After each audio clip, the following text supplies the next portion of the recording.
Magandang araw mga kakutsero.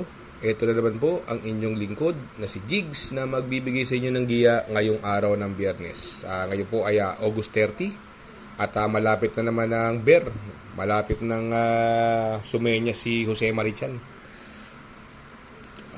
Ako'y makikisuyo lamang sa inyo na ito na po ang bago nating channel, ang giya at analisa ni Paring Jigs. Sana po ay mag-like, subscribe and hit mag-like and subscribe po kayo sa aking channel and hit the notification bell para update po kayo sa aking mga giya. Itong aking giya ay purely review and analysis ko lamang at walang halong information. Ngayong araw po meron po tayong 7 magagandang karera, no?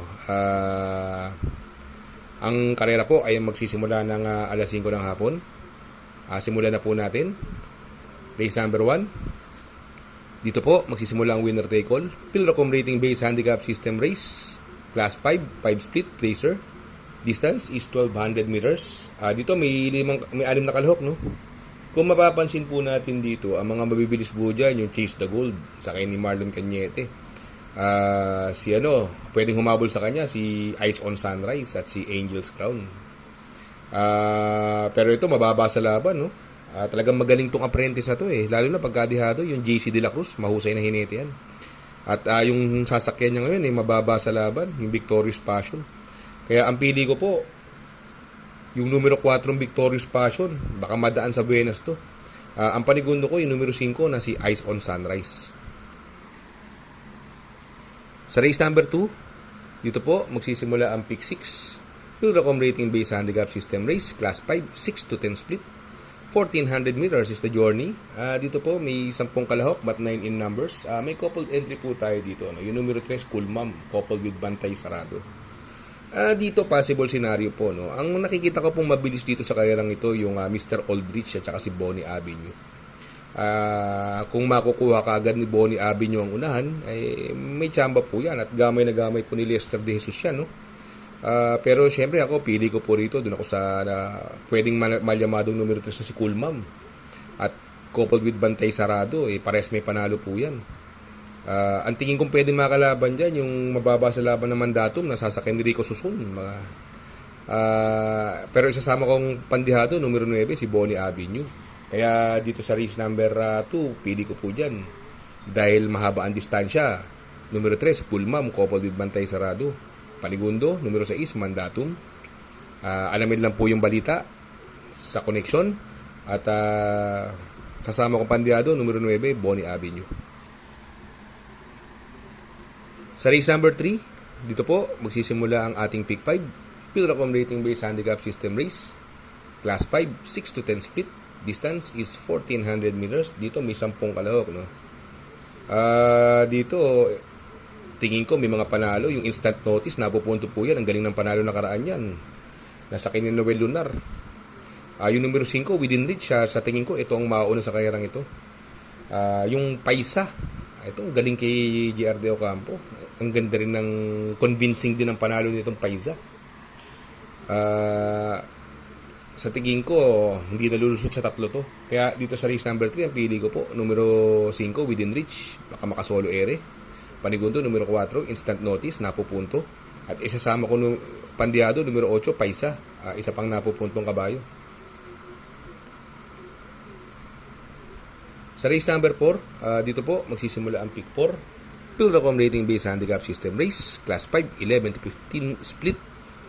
Distance is 1400 meters, may siyam na kalahok.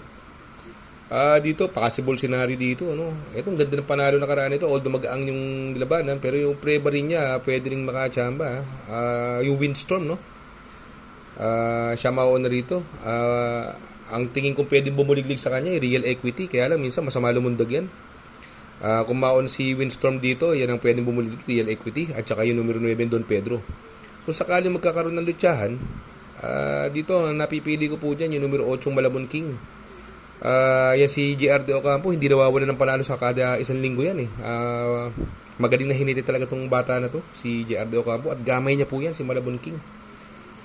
Yung tres, ito ang baba sa laban, Double Happiness, no? Sasakyan ni Ison Bautista, na ipanalo niya po yan, Diados, Double Happiness. Ito naman, galing sa panalo, yung batang after 7, nagpagpag ng kalawang nakaraan at nanalo po siya.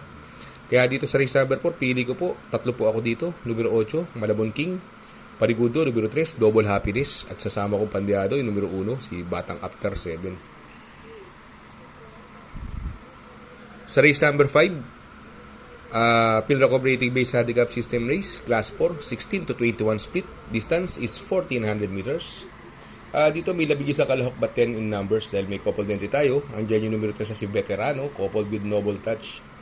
Another anybody's race po ito, no? Sa tingin ko, may mga panalo, Doña Chichay, Guerrero Warriors, nagbabalik at Jeffrey Sarate. Naku, gamay na gamay niya po yan, si Guerrero Warriors, ni Jeffrey Sarate. Kaya napupusuan kundiyado yan. Ito pa may mga panalo dyan, yung Veterano at Noble Touch, parehas may panalo yan. Autumn Shower, yan, makinig lang sa connection, kaya lang hindi ko siya kursunada ngayon. Alamin lang ako connection, pero may panalo po yan, Autumn Shower. Stripe of Pink, may panalo po yan. Yan, naipanalo na ni A.R. Ramos yan, si Stripe of Pink. Kaya dito, anybody's race. Pwedeng maghabulan dito yung Doña Chichay, Southern Man. Pwedeng makasunod si Guerrero Warriors at itong sila Autumn Shower at si Stripe of Pink. Ang pili ko po dyan, napupusuan ko numero 10 na si Stripe of Pink. Panigundo ko, numero 1, Doña Chichay. At isasama ko, pandihado dahil Jeffrey Sarate, gamay niya to. Numero 2, Guerrero Warriors. Sa race number 6, penultimate race, Pilracom Rating Based Handicap System Race, Class 5, 11 to 15 split. 1,400 meters is the journey. Dito, may 10 kalahok, no? Dito, napupusuan ko rito. Ito, ang galing nito. Ano yung pass sailing, no? Sakay ni Noel Lunar, gamay niya po yan. Dito, siya po may best time dyan. 1.26 si pass sailing. Sa tingin ko, pwede niya makalaban dito. May mga panalong pwedeng makalaban. Rocking Bell, Animo Lasal, yan. Galing sa segundo na karaan yan, Animo Lasal. Si Kipitaki, ang ganda din ng panalo nito. At si Spaghetti pababa. Kaya dito, kung mamimili ako, siguro doon nila ako sa dalawa para makatipid ako ng puhunan. Numero 10, pass sailing. Panigundo ko, numero 8, Spaghetti pababa. Sa race number 7, last and final race, Pilracom Rating Based Handicap System Race, Class 4, 22 to 27.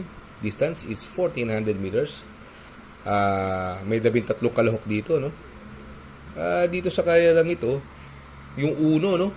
From Ison Bautista, ngayon si Jeffrey Sarate na, no? Ni si Vicky, ang ganda pa ng numero 1. Tingin ko siya magdadala ng unahan dito. Ang pwedeng humabol sa kanya rito, yung Louis Bill. Si Louis Bill, si Barry Ford Bipani, ang ganda rin ng tinakbo na karaan dito. Bagaman nakipagnutsahan, segundo pa rin dumating yan. Sa tingin ko, kung matatalo si Missy Vicky, dahil baka malutsi siya ni Manny Ford Bipani. Kaya ako magpo-protection ako rito. Sasama ko yung numero 13 Mabel na sakay ni Uno Hernandez. Ang ganda ng numero ngayon, baka maganda ilundag nito ngayon. Sa tingin ko, ang magandang diado rito, na-sketch na nung karera to eh. Yung numero 2, Sister Moon. Gamay po ni Pati yan. Yan po magandang diado dyan, si Sister Moon. Abangan nyo po yan. Yan po ang tampok na diado ko dyan, si Sister Moon. Kaya dito sa race number 7, ang pili ko po, doon ako sa numero 1, Missy Vicky. Banigundo, numero 13, Mabel. At isasama kong pandiado yung numero 2, si Sister Moon. Good luck mga kakutsero. Sana po ay matapat ang ating giya. At yung mga nakasunod, sana po ay magsitama po kayo. Ito na po ang ating bagong channel, ang giya at analisa ni Paring Jigs. Sana po ako'y makikisuyo lamang sa inyo. Please like, share, subscribe, and hit the notification bell para update kayo sa aking mga giya. Good luck po and happy racing.